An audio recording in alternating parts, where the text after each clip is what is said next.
ఇల్లు, ఇళ్ల స్థలాలు, అపార్ట్మెంట్ కొనే ముందుగా వాస్తును పరిశీలిస్తూ ఉంటారు.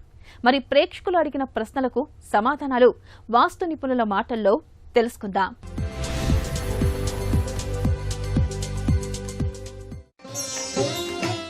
ఇంటి డాబా పైన నీటి ట్యాంక్ నైరుతి దిక్కులో ఎందుకుండాలి?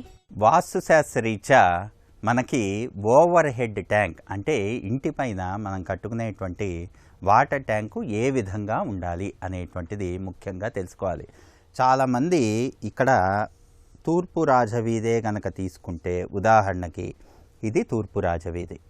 ఇలా తూర్పు రాజవీధి ఉన్నప్పుడు ఇక్కడ యాజ్ యూజువల్ మనం ఇక్కడ మాస్టర్ బెడ్రూమ్ అనుకుంటాం, ఇక్కడ ఒక టాయిలెట్ అనుకుంటాం, తర్వాత ఇక్కడ నుండి ఇక్కడ వరకు ఒక చైల్డ్ బెడ్రూమ్ అనుకుంటాం, ఇదంతా డైనింగ్ అనుకుంటాం, తర్వాత ఇది కిచెన్ అనుకుంటాం, ఇదంతా మెట్లు అనుకుంటాం, ఇదంతా హాల్ అనుకుంటాం. ఇలా ఒక బేసిక్ ప్లాన్ చూసినప్పుడు ఇక్కడ ఓవర్ హెడ్ ట్యాంక్ అనేటువంటిది ఎక్కడ పెట్టుకుంటాము అనేటువంటిది చాలామందికి పూర్తి అవగాహన లేకుండా నైరుతి మూల ఇట్లా వాటర్ ట్యాంక్ అనేటువంటిది కట్టేసుకుంటున్నారు.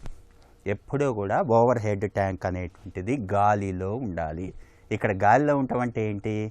కంపల్సరీగా మనం తీసుకునేటువంటి ఈ స్లాబ్ మీద ఫ్లోటింగ్ కాలమ్స్ తీసుకొని వెస్ట్ సైడు, సౌత్ సైడు మన సెట్ బ్యాక్స్ వదులుకొని మనం ఓవర్ హెడ్ ట్యాంక్ అనేటువంటిది చేసుకోవాలి. ఇలా మనకి సౌత్ వెస్ట్ రూమ్ ఉన్నప్పుడు డమ్మీ కాలమ్స్ తీసుకోవాలి.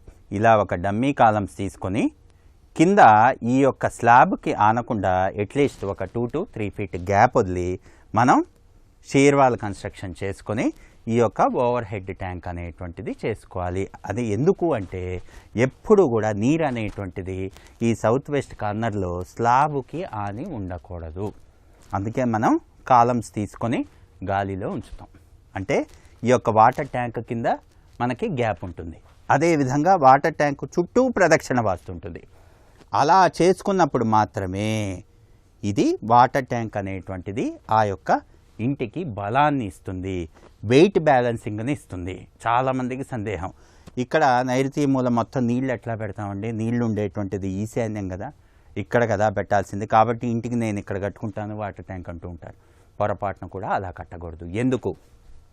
ఈ యొక్క ట్యాంక్ అనేటువంటిది బరువు, వెయిట్ ఇంబ్యాలెన్స్ అవుతుంది. ఎప్పుడు కూడా నార్త్ ఈస్ట్ కార్నర్లో ఓవర్ హెడ్ ట్యాంక్ కట్టకూడదు.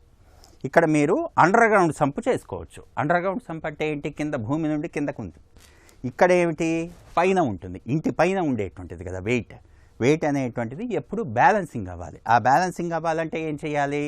నైరుతి మూల లేకపోతే సౌత్ జోన్లో మనం ఈ విధంగా చేసుకున్నప్పుడు ఇక్కడ ఉపగృహం వేసుకుంటే ఉపగృహం పైన మనం స్పైరల్ స్టేస్ ఇచ్చి ఇక్కడ పెట్టుకుంటాం.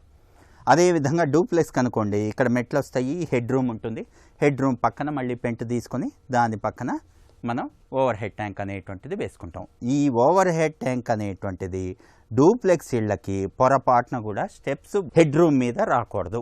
ఇక్కడ ఈ స్టెప్స్ హెడ్ రూమ్ అనేటువంటిది సుమారుగా ఒక 10 అడుగులు తీసుకుంటే, ఇక్కడ ఓవర్ హెడ్ ట్యాంక్ అనేటువంటిది మనం డమ్మీ కాలమ్స్ తీసుకున్న 9 feet వచ్చింది అనుకోండి, అదొక సందేహం. మళ్ళీ ఈ ఓవర్ హెడ్ ట్యాంక్ ఏమో మనకి 9 అడుగులే ఉంది, ఇదేమో స్టెప్స్ హెడ్ రూమ్ 10 feet ఉంది. ఇది వాస్తురీత్యా ఉండొచ్చా? అది చాలామందికి వచ్చేటువంటి సందేహం. ఈ స్టెప్స్ హెడ్ రూమ్ అనేటువంటిది మనం ఉపయోగించట్లేదు. ఇది కేవలం ఆచ్ఛేదన మాత్రమే. ఇది మీరు 9 అడుగులు తీసుకున్నా, 10 అడుగులు తీసుకున్నా, 11 అడుగులు తీసుకున్నా ఈ హైట్కి దీనికి సంబంధం లేదు. కాబట్టి ఓవర్ హెడ్ ట్యాంక్ అనేటువంటిది ఇక్కడ పాటించాల్సినటువంటి రూల్ ఏంటంటే, సౌత్ వెస్ట్ కార్నర్లో సౌత్ వైపు, వెస్ట్ వైపు సెట్ బ్యాక్ తీసుకొని, అంటే ప్రదక్షిణ వాస్తు ఉండే విధంగా చూసి, అంటే ట్యాంక్ కట్టిన తర్వాత ట్యాంక్ చుట్టూ మనం ప్రదక్షిణ చేసే విధంగా ఉండాలి. ఎప్పుడు కూడా సౌత్ వెస్ట్ కార్నర్ అనేటువంటిది మూల ఇట్లా ట్యాంకు ఉండకూడదు.